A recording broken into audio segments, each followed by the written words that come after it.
Greetings, everyone. Pete Pardo here from Sea of Tranquility. We got to say goodbye to another of our favorite rock stars who passed away over the weekend. The great Joey Molland of Badfinger, the last surviving member of Badfinger. Now there are none. Leaves us at the age of 77 on March the 1st. Apparently had been sick for a bit, and I think the actual cause of death is complications from pneumonia, I believe it was. 77 years old. Born Joseph Charles Molland, Edge Hill, Lancashire, over in England. So right around the corner from my good friend, Mr. Simon Bray, born on June 21st, 1947.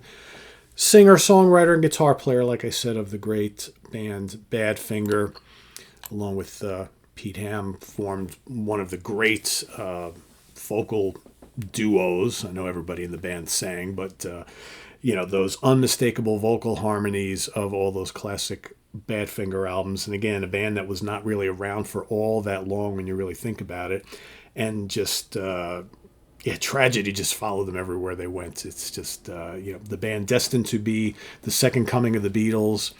A couple big hits, but never really became that huge band that I think that everybody had hoped for on Apple Records. Maybe they came too soon on the heels of the breakup of the Beatles. I don't know. Maybe the world wasn't ready for another band like that, rock band, power pop band, whatever you want to call them. But, Joey's such an integral part of their sound, not only his great guitar skills, but like I said, the lead and backing vocals, blending with Pete and the rest of the guys, just absolute magic. Whether you're, looking at some of the early stuff like Magic Christian music, kind of a soundtrack, right? But still the early Badfinger sound. And then, of course, you got No Dice, the classic song Without You, right? So good. And then, straight up, Day After Day. What, all these years later, it's like songs like No Matter What and Day After Day, I think, are just, they just keep getting better, right? Classic power pop songs, whatever you want to call it. This band was so good at writing these short, concise compositions, loaded with hooks, pop melodies, tight instrumentation. You got Todd Rundgren working with the band around this time. You got albums like Ass. I always kind of like that weird ass cover, right? Of course, the self-titled album. Of course, Wish You Were Here. They would release 2 more albums after this, of course. But yeah, all littered throughout it. Just really, really good music. It's funny, Grant Arthur and I did a Badfinger album ranking sometime about a year ago maybe, and I had not really listened to the band all that much in recent years, and going back through it just makes you think, it's like, wow, why was this band not huge, right? A little bit of success, but just for whatever reason, like I said, there's probably lots of reasons, but you listen back on it and the music has held up really, really well.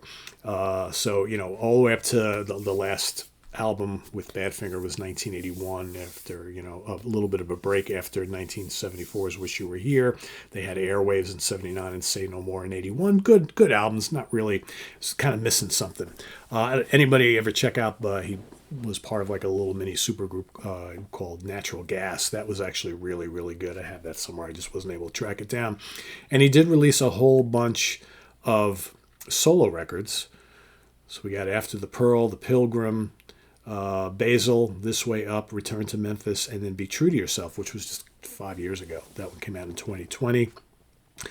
He also appeared on All Things Must Pass by George Harrison, the concert for Bangladesh.